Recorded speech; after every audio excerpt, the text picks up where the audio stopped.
Got great ideas, but no idea how to build a website? Get Bluehost. Their AI design tool creates high-quality WordPress sites super fast. Whether you're a blogger, influencer, or launching a side hustle, Bluehost helps boost your growth with built-in marketing and e-commerce tools.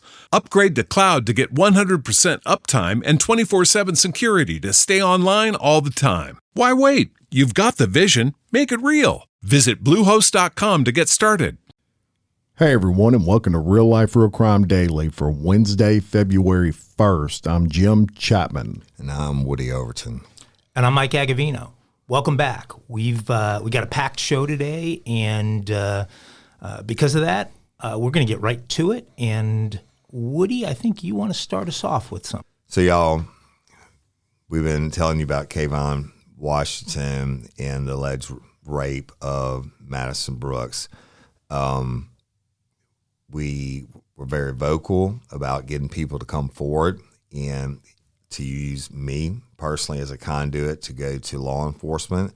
If they were afraid to go to law enforcement or they were ashamed of whatever it may be, a lot of people reached out to us, and one of the alleged victims came out and she said that she was raped by Kayvon Washington in May or June of 2020 when she was 12 years old. And now, y'all, Kayvon's been arrested for that by the Livingston Parish Sheriff's Office, and he's been booked for the rape of this 12-year-old, first-degree rape, which used to be called aggravated rape because of the age limit. And now he's been booked for the first-degree rape of this 12-year-old victim. Now, this came forward after we did the podcast and after Karen Chawla did the interview with the victim when she disguised the victim's voice and the victim's mother. Walker Police Department originally said they didn't do anything because it was conflicting statements between the two, and now they have a witness that came forward and actually saw Kayvon go into the room with this victim. Okay, so he got booked into Livingston Parish Jail, and at this time, he has no bond. All right, so but that's not the end of it. Okay, now anytime you put yourself in the social spotlight like we do on Real Life Real Crime Daily, you are going to catch a little bit of blowback, if you will. And now I submit to you that everybody in Angola's got somebody that loves them, right? As a family member that's pissed off that they're there.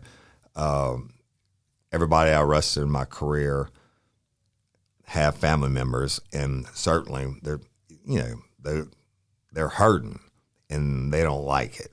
Y'all, now I'm gonna tell you what has been posted on social media by a guy allegedly named Kevin Washington. We have no way of proving who the post is, but I'm simply reading you what's on social media. You can go look it up yourself. This was screenshot to me and actually given to me by Karen Chawla, Unfiltered with Karen. And Kevin Washington, this person who's alleged to be Kevin Washington, says, "Why would you come after Kayvon without all the facts, just wondering?" Then it continues with one more post for the day, exclamations. "You put my grandson on your podcast, capital letters, calling him a serial rapist without his story. I want to know why this serial whore at the age of 12 or 13 were inviting boys to swim without an adult present. Why did they let the boys in without an adult present? You know why? Because she's sexually active and waited months to tell her mom because she assumed she was, all capital, pregnant. So someone told her to use the same old lame story, all capital, I was raped. So she wrote it in a notebook and told her mom to read it, exclamations. Guess what? Walker Police didn't file charges because they knew it was shit. Because of the hype from your podcast and Unfiltered with Karen's story, they came back and make your serial racist ass happy and arrest him with this bogus charge without interviewing him. All X capitals, only her. You need to check her history before you go and plaster my grandson's history. all capitals. Does this make you a serial racist or just looking for ratings? Remember, he has a family also that is hurting. For everyone that is involved, Kayvon Washington is not the only one involved in this, exclamations. From his lovely grandmother, exclamations. Invite me and his dad on your podcast. No, y'all invited her and her mom. You serial racist cowards. Now, I'm reading this, and we don't know if this is someone making it up, but it is on social media. It is on Facebook. I want to address some issues here. One, we are in no way serial racist, okay? We're reporting the fact, just like I just told you, Kayvon Washington is now sitting in Livingston Parish Jail for rape of a 12-year-old. And back in the day, Walker Police Department had said that they had conflicting stories between the two, the alleged victim and Kayvon, and so they didn't pursue it. Now they have a witness that's come forward and says she actually saw Kayvon go into the room with the alleged victim. Okay, now whoever wrote this, evidently you didn't go to law school. First of all, whoever wrote this, shame on you for saying this 12-year-old is a sexually active whore. All right, and in the state of Louisiana, you cannot consent to sex of any kind when you're 12 years old, period. All right, and this whole pregnancy thing and all this, whatever. You can say whatever you want to. It's a free country. But when you attack me personally and you call me a serial racist, I'm going to stand up and tell you that I'm not. Hey, it's America. I can say what I want to say too.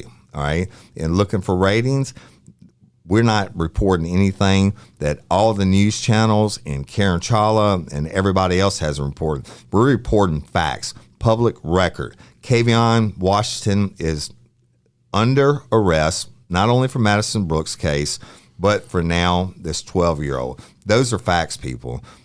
I didn't make this up. I didn't go in and make these reports. I didn't allege or make this up and make this happen so this boy would go to jail. This young man would go to jail. The facts are what they are. Those are public records. Real Life Real Crime Daily didn't make it up. Nobody in this room made it up. Those were facts that are reported to law enforcement. We didn't do that, but we are going to continue to report the facts as they come out. And you better believe this case isn't over with. And I personally urge anybody that's a victim of any rape, if you're hesitant, by anyone, if you're hesitant to go in and report it, you can reach out to Woody Overton. I will talk to you about it, and hopefully you will have the courage to stand up, even though 98% of all rapes go unreported because people are afraid for whatever reason, or they're afraid somebody's going to come back and call a 12-year-old girl a whore. Well, reach out to me, okay? And I'll talk to you about it. Sometimes you just need an ear to listen to, someone to listen to you. And if you want to move forward, I will personally walk you through. I am not afraid of pissed off family members. I've been doing it for over 30 years. Everybody I arrested has a family member that's pissed off at me. But I will continue to bring the facts, people. And we always said it's alleged that Kayvon did this, and everybody's innocent until proven guilty. But calling a 12-year-old a whore, whoever you were, whoever this person is, reports himself to be Kevin Washington, whatever, and shame on you, whoever you are. I'm not ever going to back down from this case. I'm not ever going to back down from helping a victim. I've been doing it for 30 years, and I'll do it to the day I die. Woody? Yeah. Question.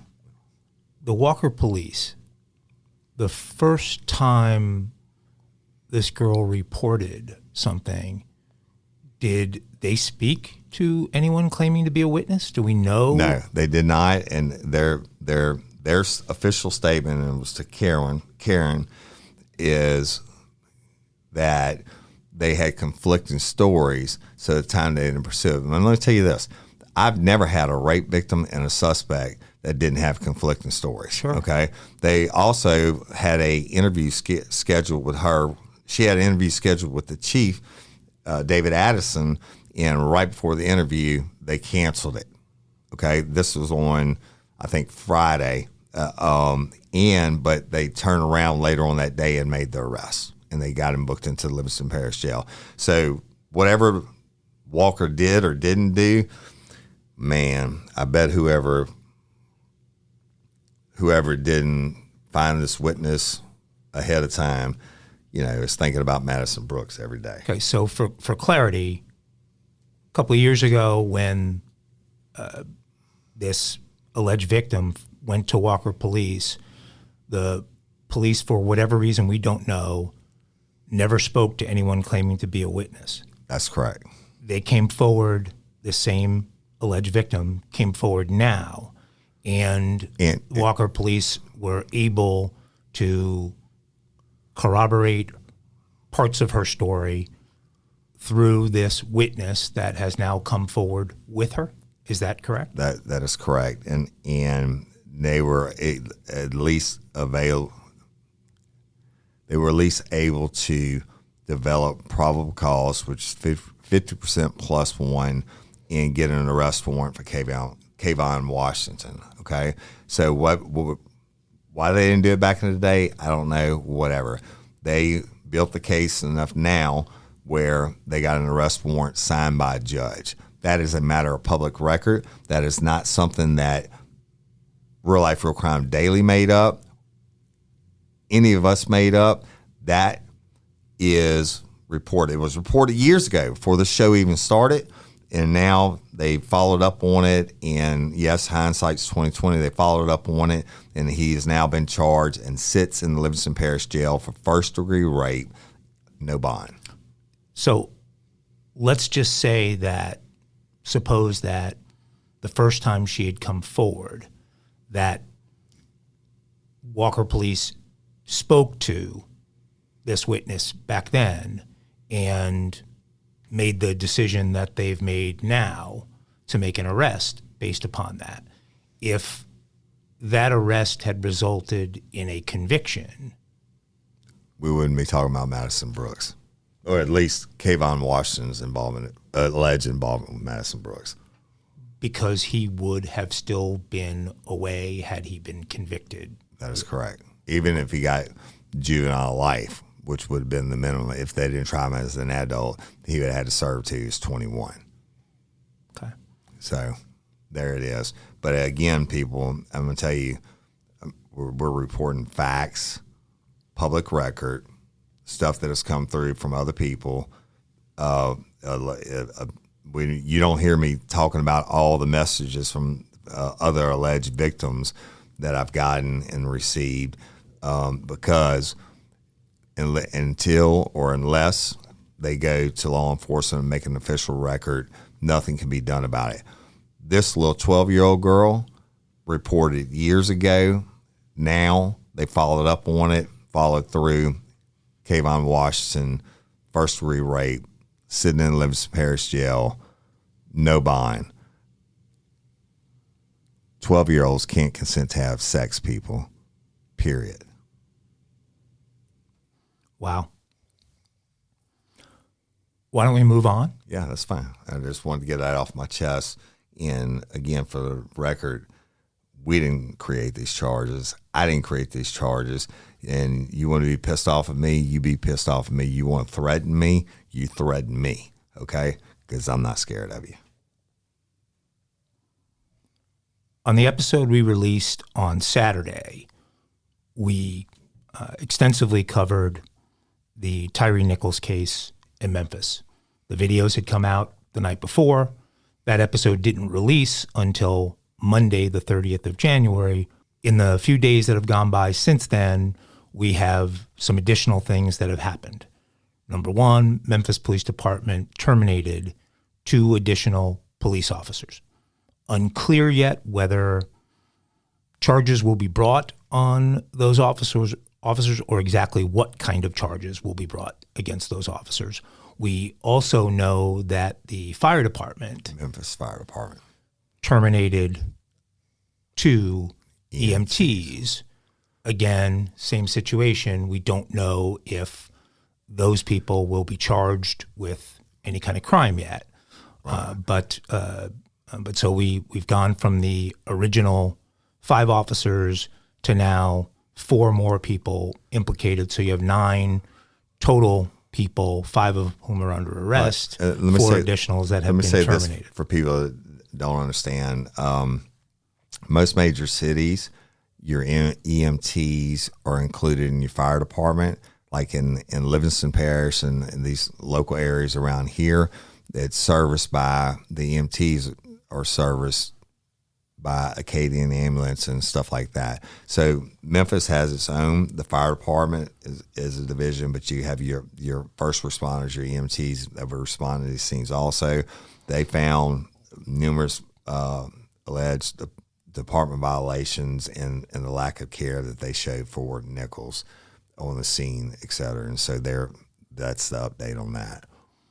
One of the other things we were told is that the special unit, Scorpion, that these 5 officers were part of, has been disbanded. Yes, and that's not just, we weren't just told, that's been reported in all the national news. Yes, not necessarily reported in all of those places what Scorpion, the acronym, it's an acronym, right. What it actually stands for, which I think is worth repeating here if you've heard it before or giving it to you for the first time. Scorpion stood for Street Crimes Operation to Restore Peace in Our Neighborhoods.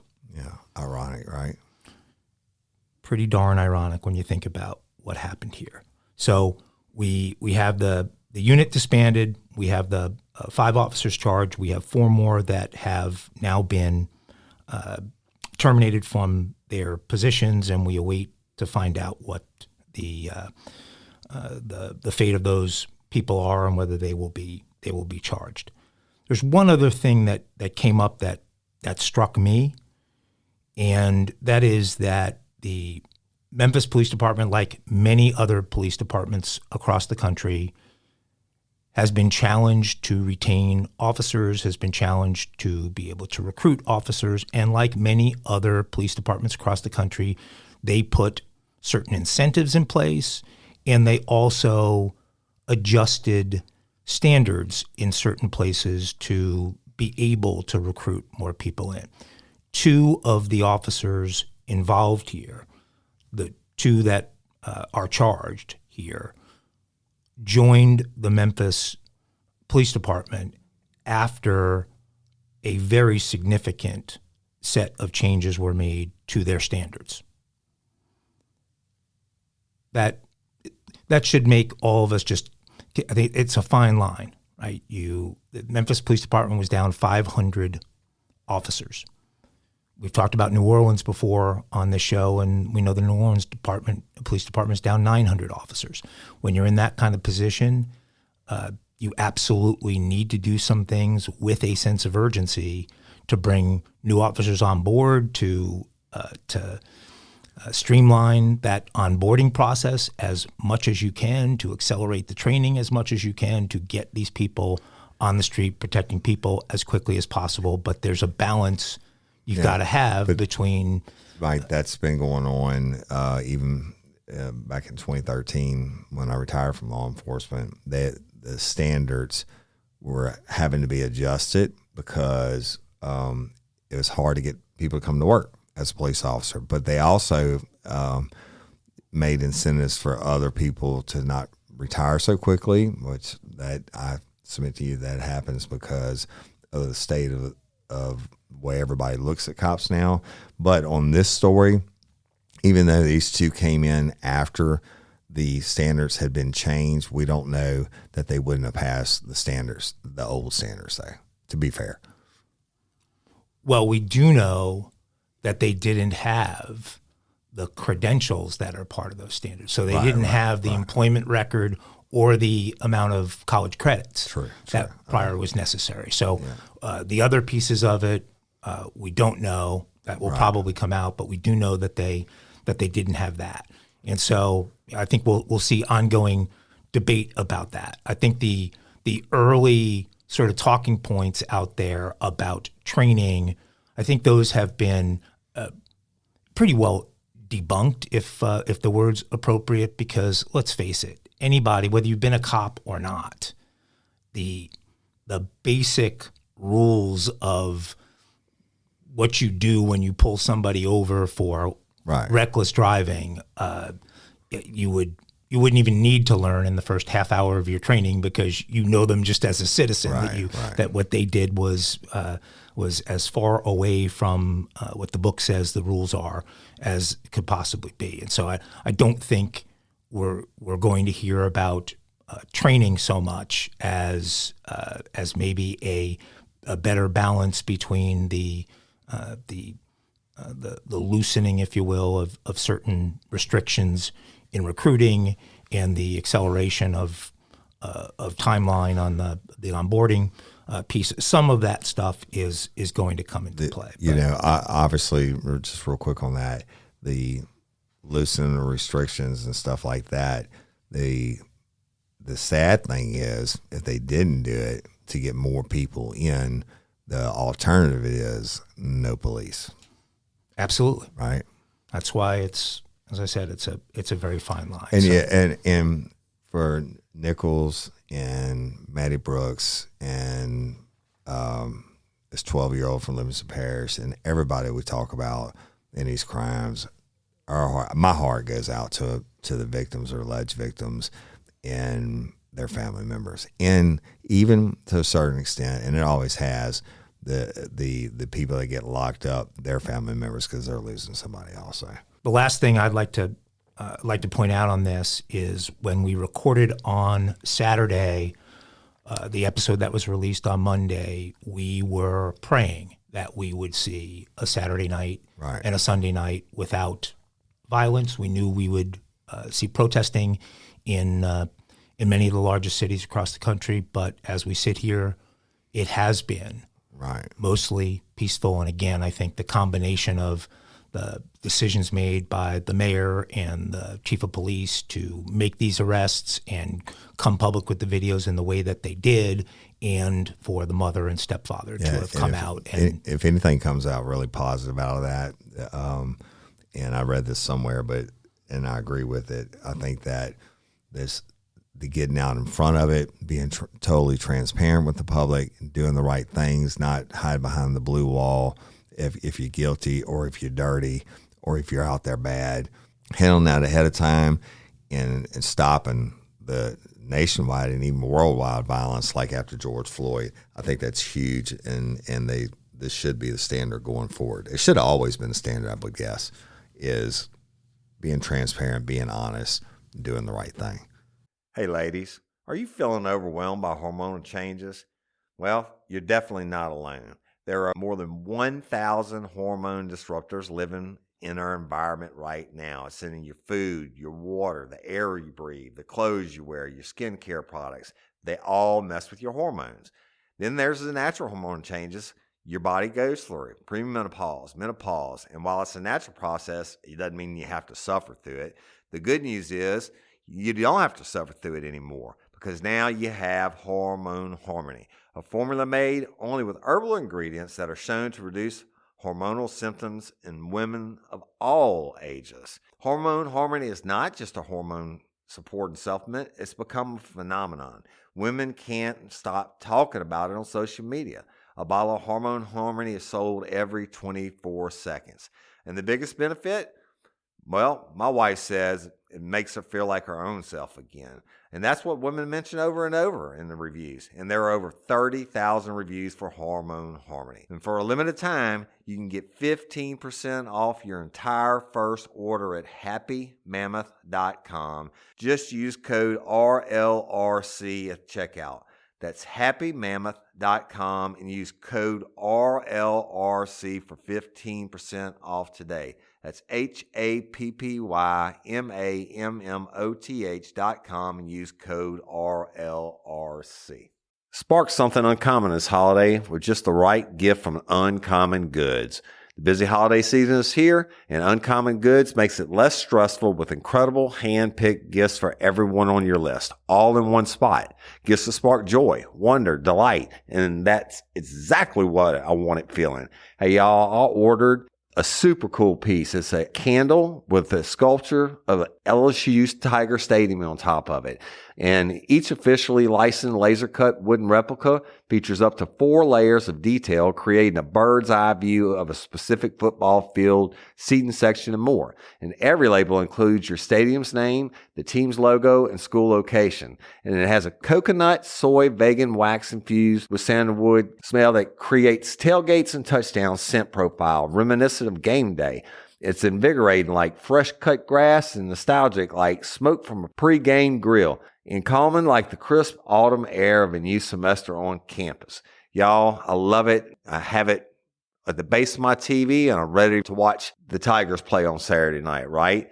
Uncommon Goods. Look, when you shop at Uncommon Goods, you're supporting artists and small independent businesses. And many of their handcrafted products are made in small batches. So shop now before they sell out this holiday season. Uncommon Goods looks for products that are high quality, unique, and often handmade or made in the U.S.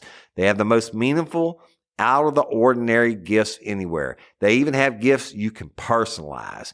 From holiday hosts and hostess gift to the coolest finds for kids, to hits for everyone from the book lovers to diehard sports fans.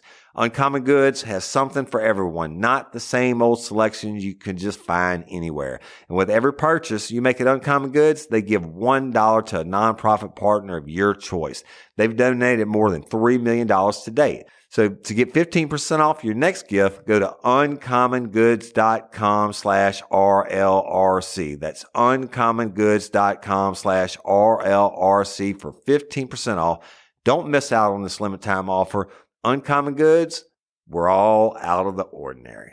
Some people may or may not be aware of some of the facts that have come out as people analyze this video. And of course, anytime you have a video come out, you're going to have a million people look at it at a million different angles, and they're going to really, really do a good job of breaking it down. One thing that you may find interesting, and one of the reasons that these EMTs were fired, was Tyree was on the ground for 23 minutes in handcuffs before a stretcher arrived on the scene. Now, a good rule of thumb when it comes to ambulances and medical attention is the average call time, typically, not in all cases, but typically you want to keep that under 10 minutes.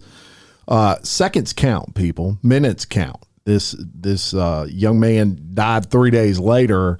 That could have been the difference in whether he lived or died. 23 minutes, absolutely ridiculous, in handcuffs the entire time, when it was apparent that he was in a bind, to say the least. So that's something important to know. Also, Tyree was given 71 separate commands by the officers over a 13-minute period.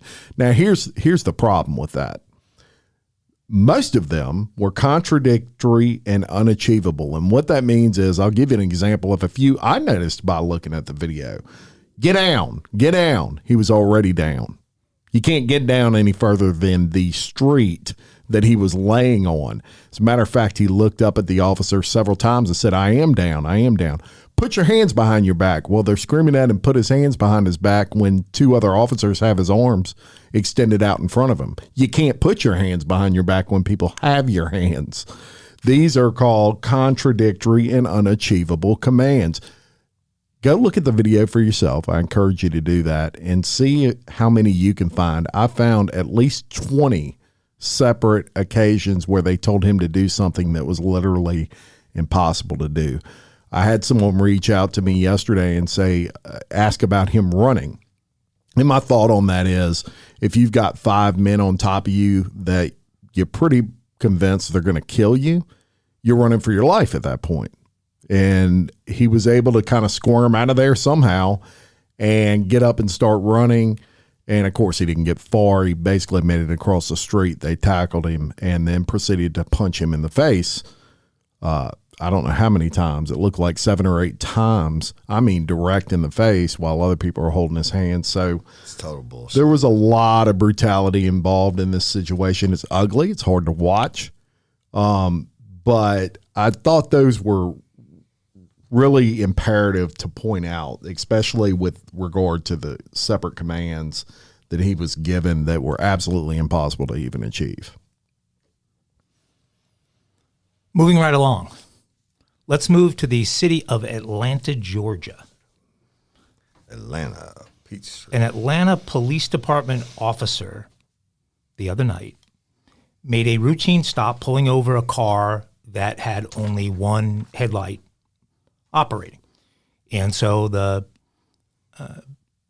person pulled over, the officer pulled over, got out of the squad car, and walked over to the front passenger window of that car.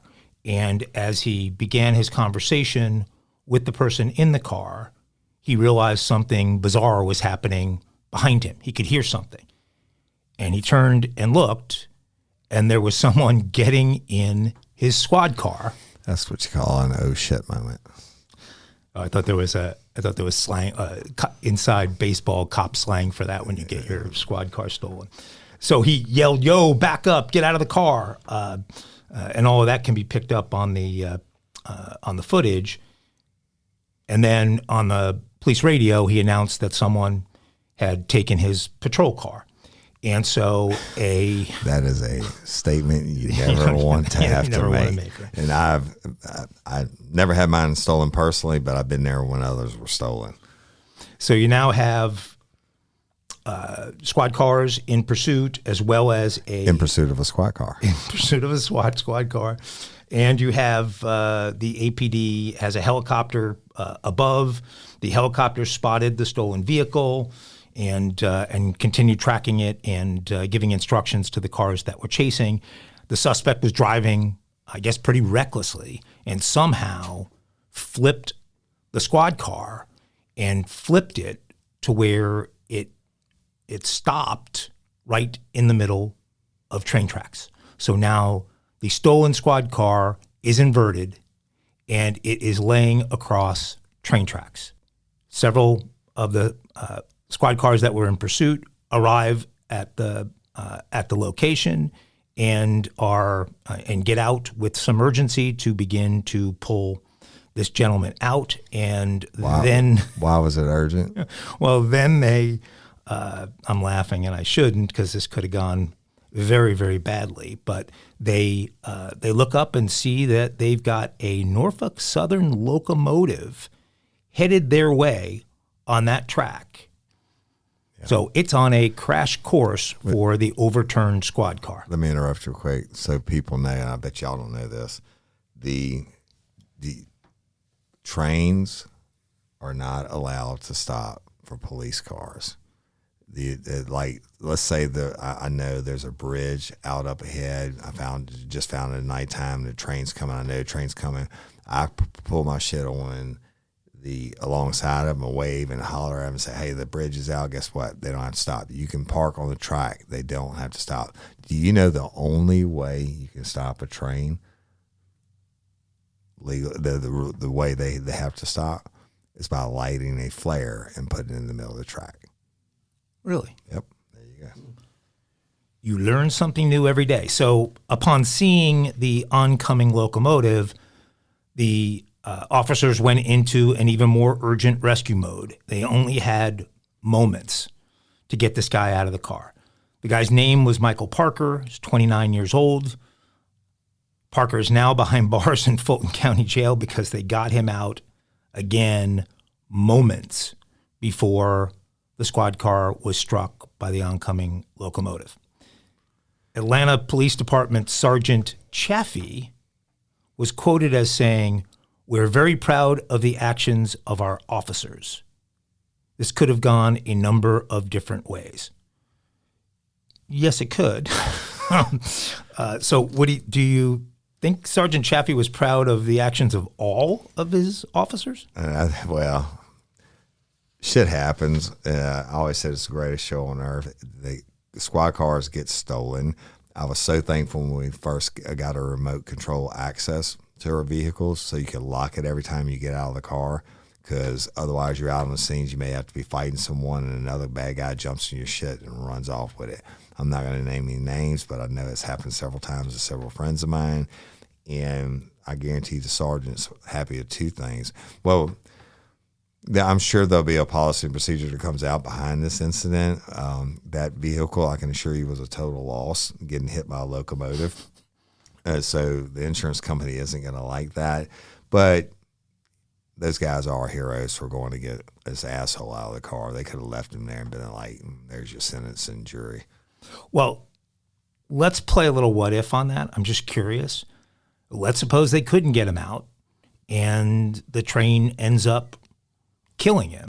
Is there, so in this day and age, I wouldn't be shocked to see Parker's family filing a lawsuit against the Atlanta Police Department for negligence in allowing him to so easily steal their squad car, and then negligence in not getting him out fast enough before he was hit by the train. Any thoughts on that? My thought on it is, yeah, they probably would have sued because that's the way the world works today. But if he would have got killed, they couldn't get him out. They at least would have tried, and that's when the pen is mightier than the sword, and you have to really write a good report. So you guys been paying attention to this Murdaugh case, this case out of South Carolina, this family in Low Country, South Carolina, that for generations has been the solicitor, has 3 generations of solicitors, like district attorneys in this area. Around here, the solicitors are usually looking for something else. But yeah. I don't know that that's that far away from what this solicitor was. 10 for the ring, 2 for pussy. Solicitors are like district attorneys, and that's a Eastern Seaboard thing. Yeah. Solicitor. Yeah. We just call them district attorneys here. Well, this is one of those cases that it drags on so long. Yeah. This has been unfolding over a multiple year period, and we're quote unquote finally at the trial, but it's really we're finally at a trial. Yeah, because this guy has been into so much stuff over the last 3. I mean, it's pretty unbelievable. We are drawn. This country, everyone in this country is drawn to a story like this. The fall from grace of this powerful family. They had all the money, all the power, heritage, generational wealth, all the influence, all of this stuff, and a guy who portrayed himself as a model citizen and a leader in the multi-county area.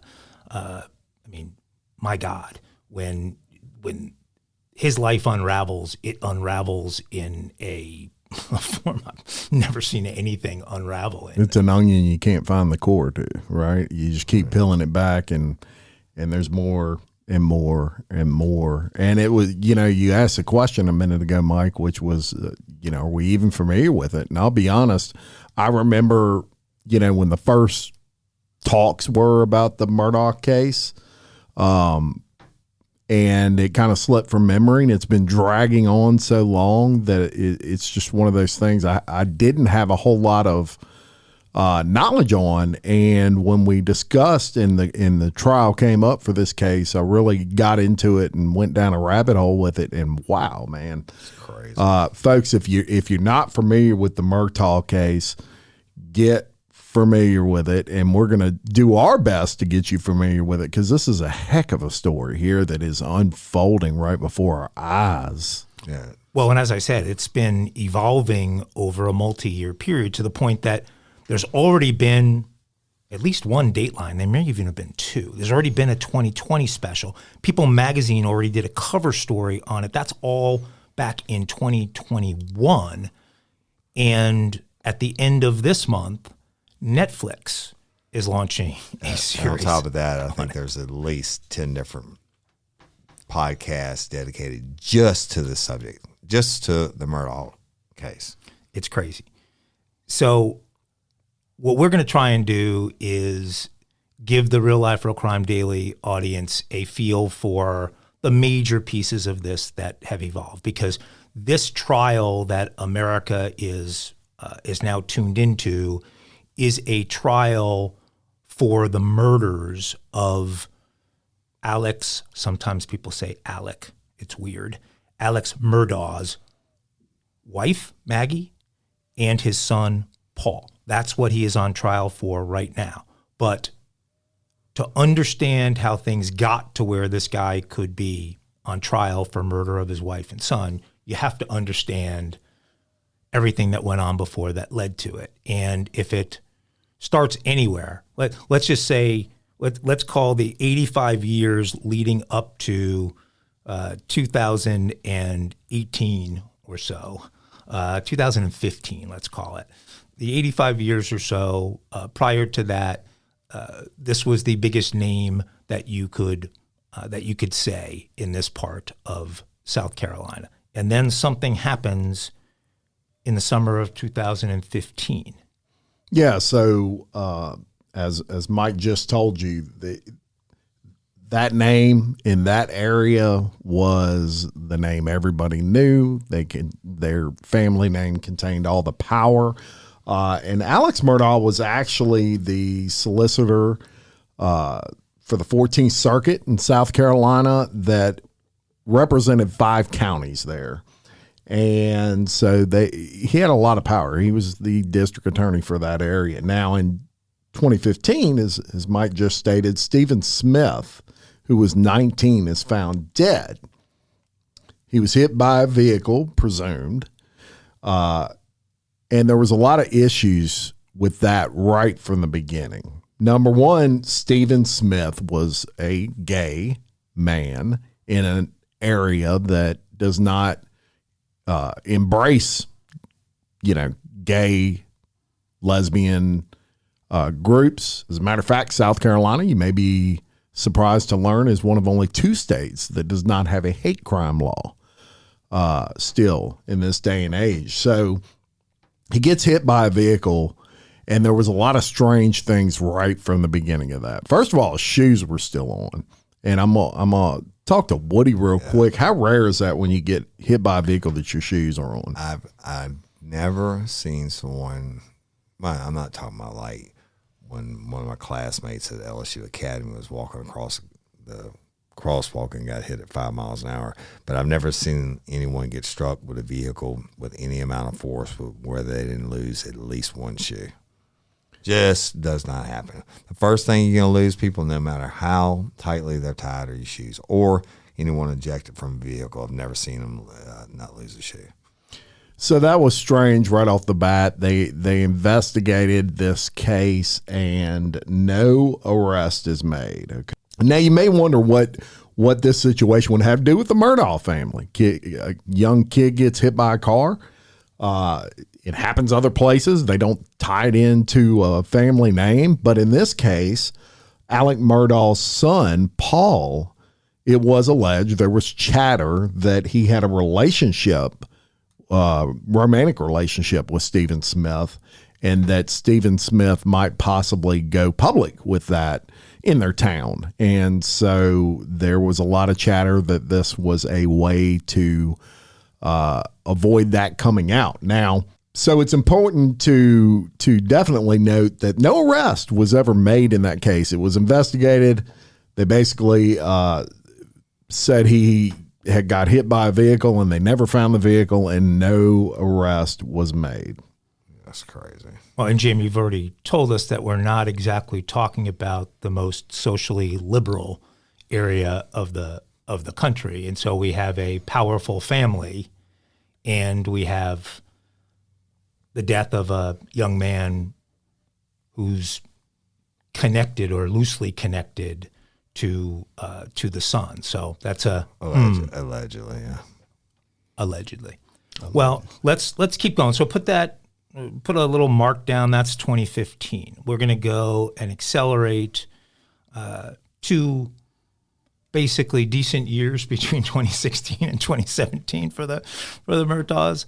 So we fast forward to February 2nd of 2018, when Gloria Satterfield, age 57, who was the housekeeper nanny for the Murdaugh family for more than 2 decades, aided allegedly by dogs that got in her way, fell down a flight of stairs in the Murdaugh family home on Moselle Road, and she got badly injured. In fact, she got so injured that 3 weeks later, on February 26th, she passed away from her injuries.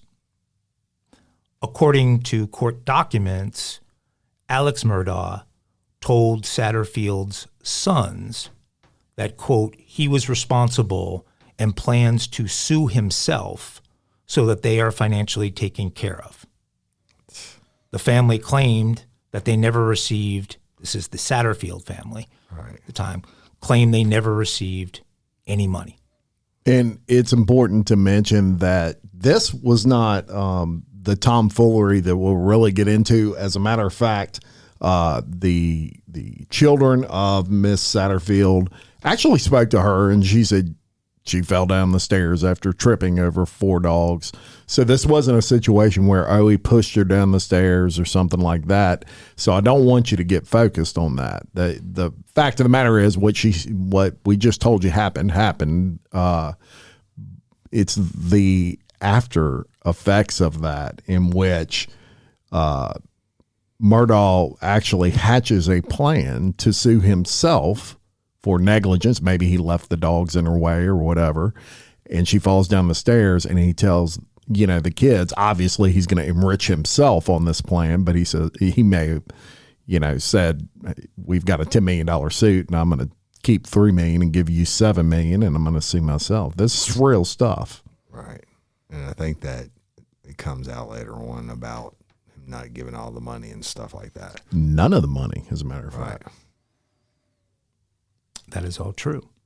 And the part about the trained dogs that tripped her at command is not true. And I'm glad you didn't include that in that piece, Jim.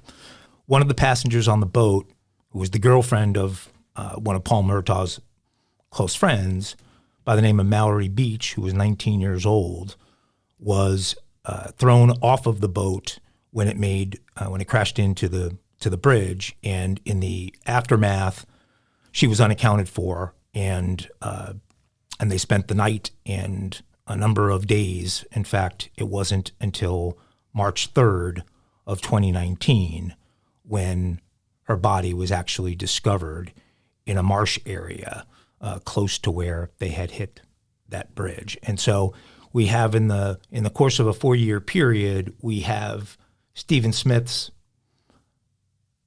death, we have Gloria Satterfield's death, we have Mallory Beach's death. In the case of Mallory Beach, Paul Murdaugh is the driver of the boat. There's a lot more that goes on that night, like the Murdaugh family members showing up and the influence that they did on law enforcement and everything else, and the actions of the driver of the boat. And so I assume we'll get into this in future episodes. The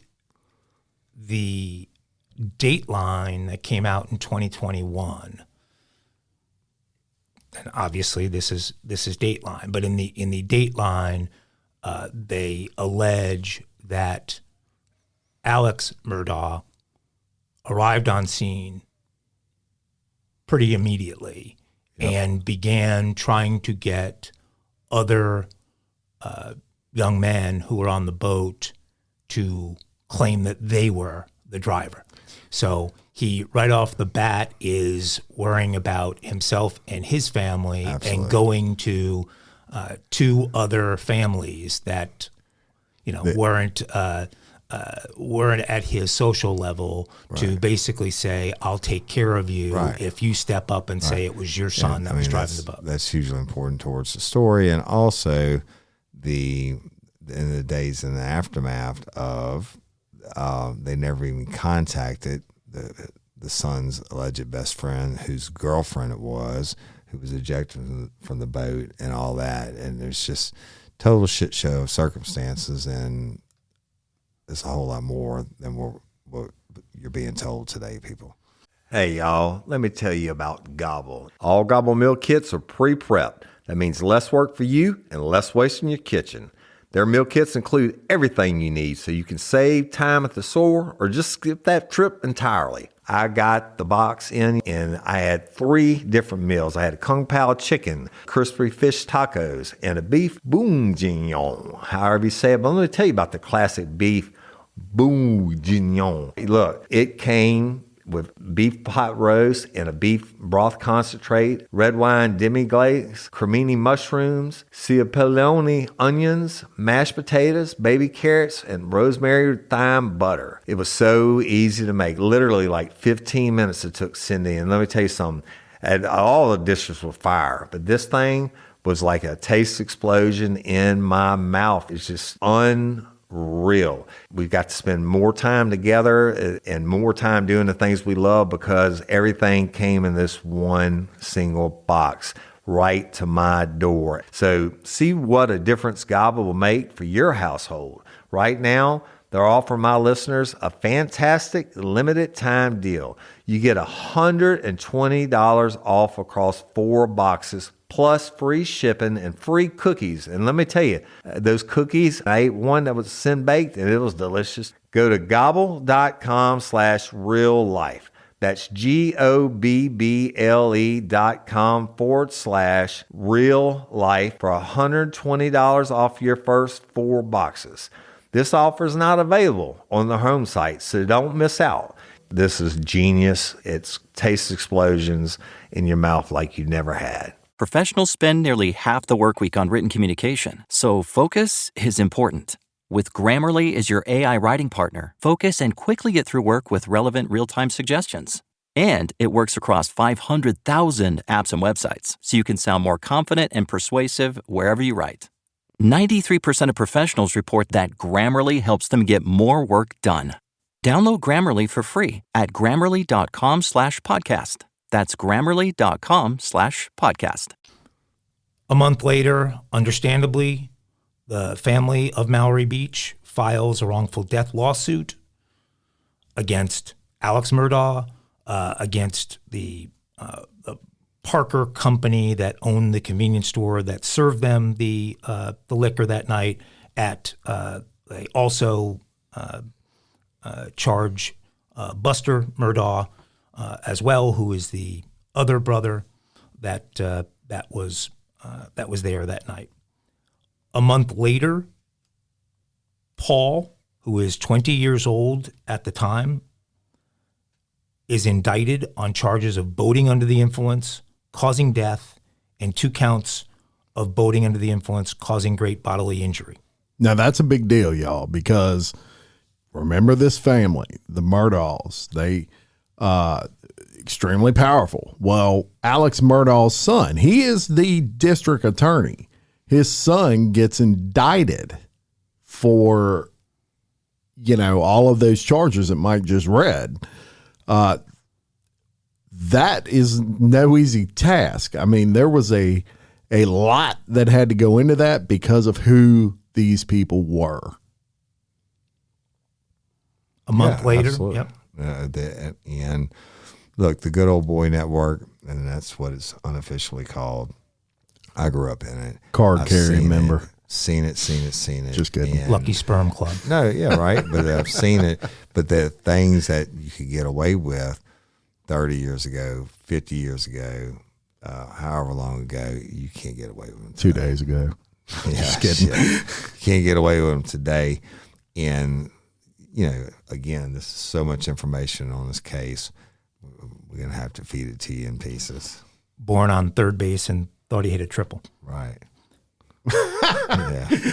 I hadn't heard that one. I hadn't heard that 3 one. weeks later, Killed him good. 3 weeks Good and later, thorough. Paul Murdaugh pleads not guilty to all of these charges. What you're going to do, you're always going to plead not guilty. I mean, tell him, Woody, it's a free. You're not free. going to plead guilty. I did it. Yeah, you're not. I did it. Don't let my high dollar defense attorney make his money, and maybe it gets thrown out. Maybe we buy off a witness, or maybe some probable cause affidavit gets thrown out, or whatever. So no attorney is going to plead their client guilty without an incentive. Right. Now it gets good.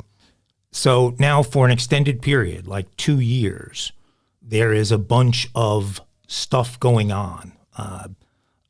There's a mediation that is attempted it's a court-ordered mediation in the wrongful death lawsuits.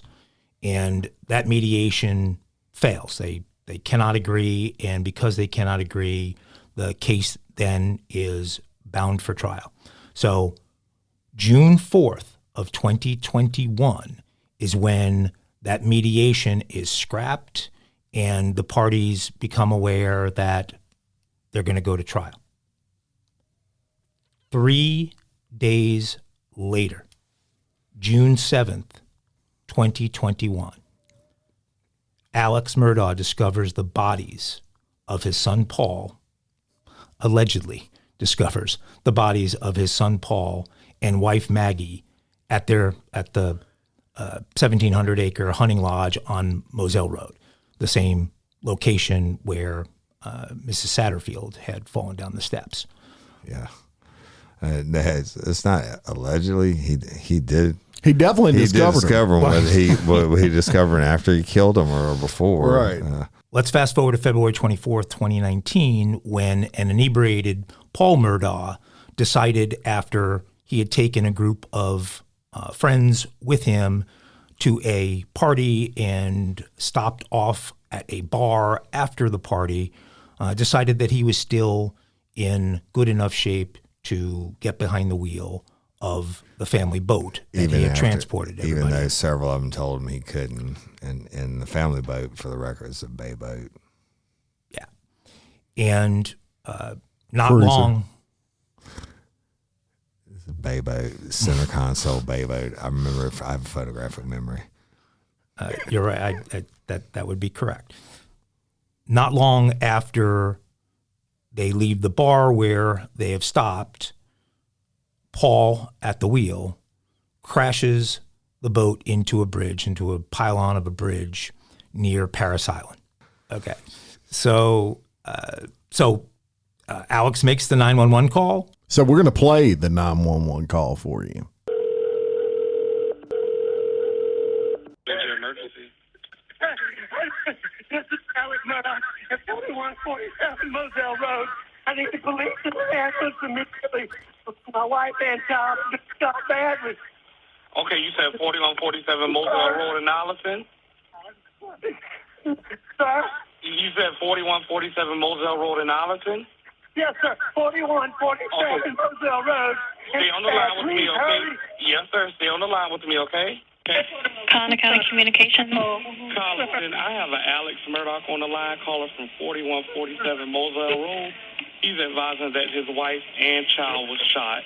Okay, and sir, give me the address again. It's 4147 Moselle Road. I've been up to it now. It's bad. Okay. Okay, and are they breathing? No, ma'am. Okay, and you said it's your wife and your son? My wife and my son. Are they in a vehicle? No, ma'am. They're on the ground out at my kennel.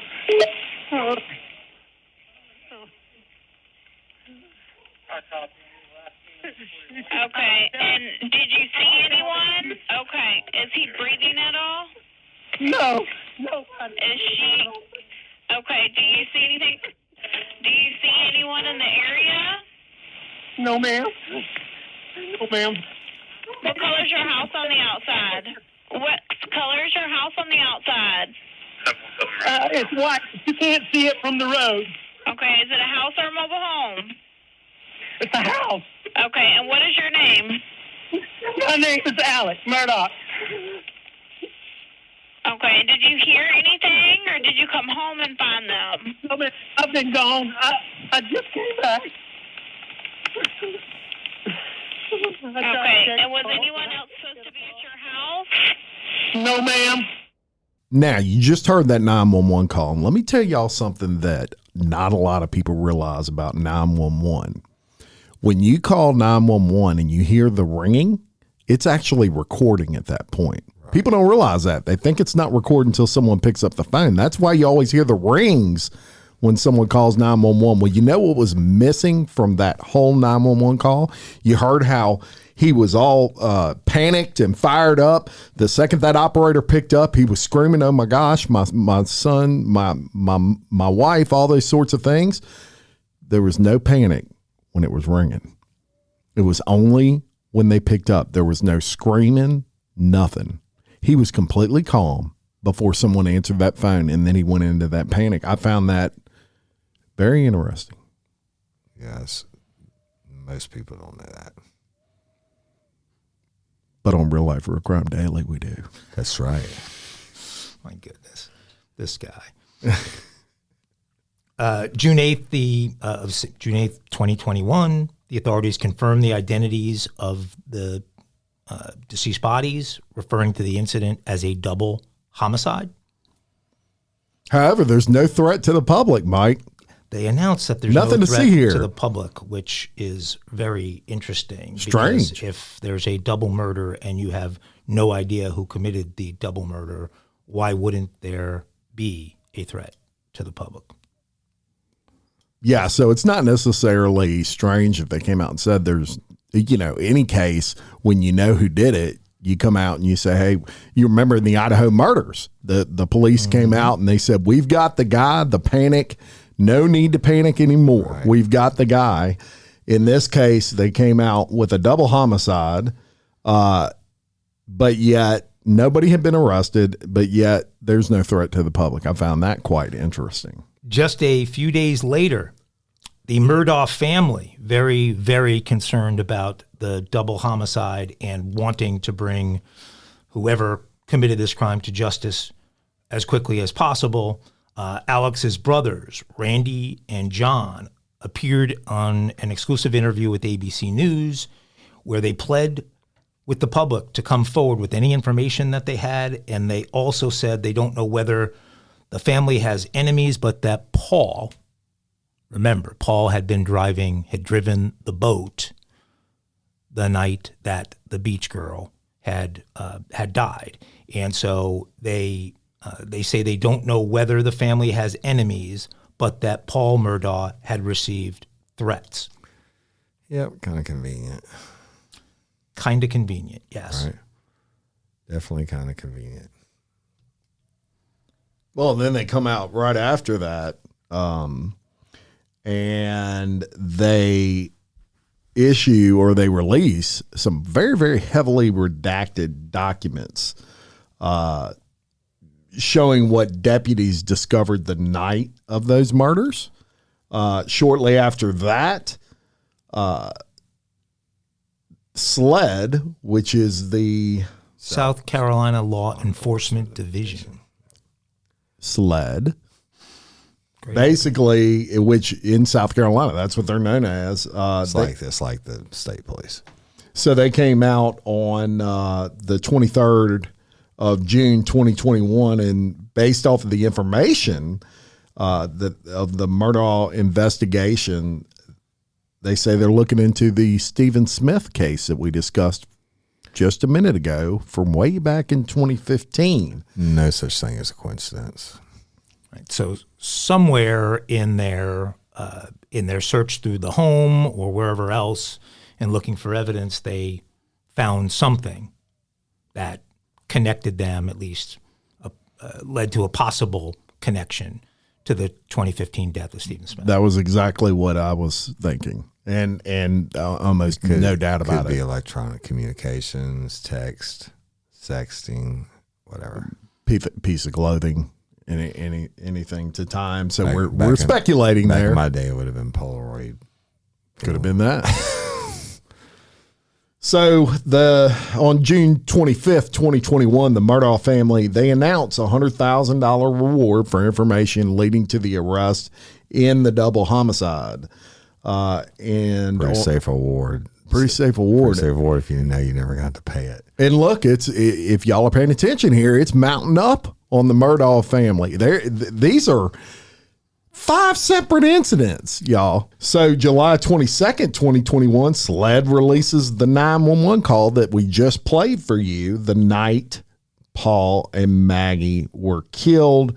That obviously creates a bunch of buzz, and People magazine just a little over a month later, does a cover story featuring the double homicide of Paul and Maggie Murdaugh.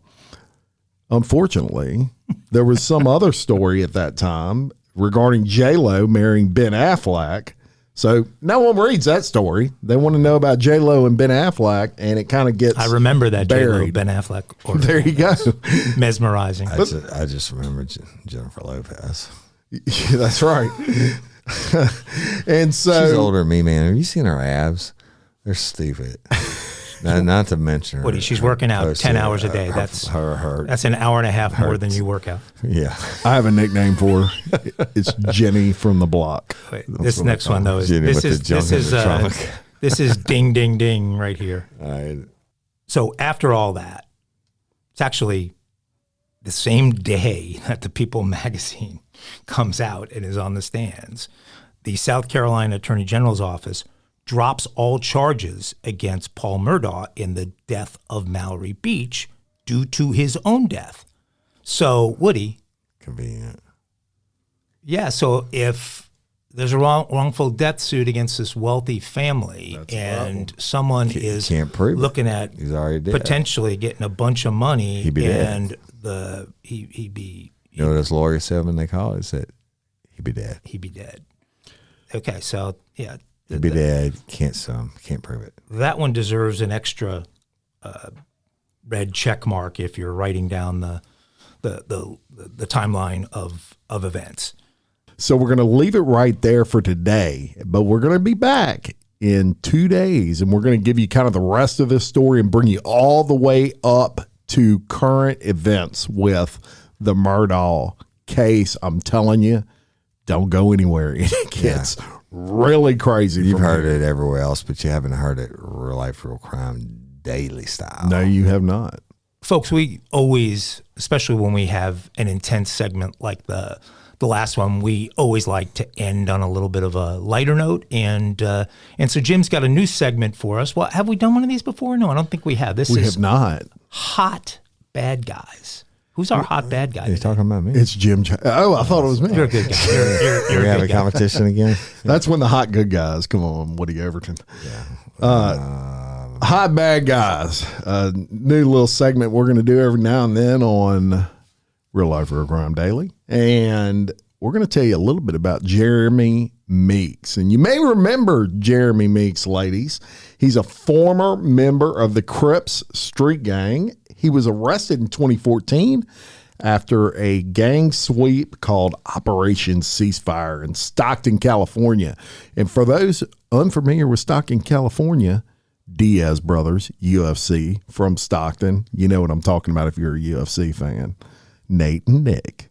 Anyway, so after the police posted Mr. Meeks' photo, mugshot on Facebook, within 24 hours, y'all, get this, he had more than 15,000 likes and 3,700 comments, just about all of them being from the females.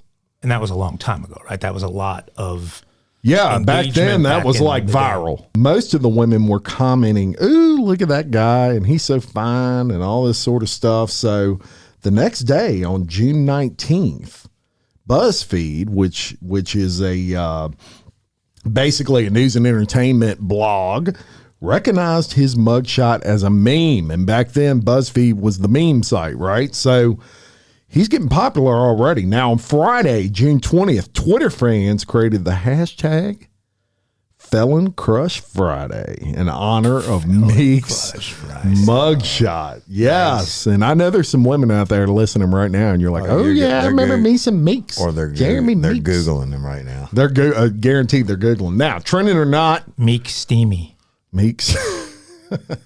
Trending or not, on February 5th, 2015, Meeks was convicted by a federal judge on account of being a felon in possession of a firearm. Project Exile. So he gets incarcerated. He serves 13 months on the sentence, and he gets released in 2016, but it only gets better from there for Mr. Meeks. Now, while incarcerated, he signed an agreement with White Cross Management, and his first modeling headshot was published in June of 2016.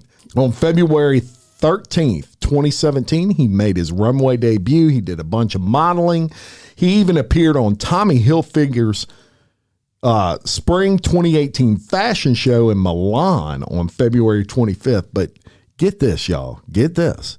September 2019, Fashion Concept GmbH, which is a fashion company in Frankfurt, Germany, announced a $15 million partnership with Meeks to build a fashion line. All this from a mugshot, his gang mugshot way back in 2015. Well, one thing he's missing out of all of that, Playgirl. So he missed out on $1,500. Is there such a thing anymore? I doubt it.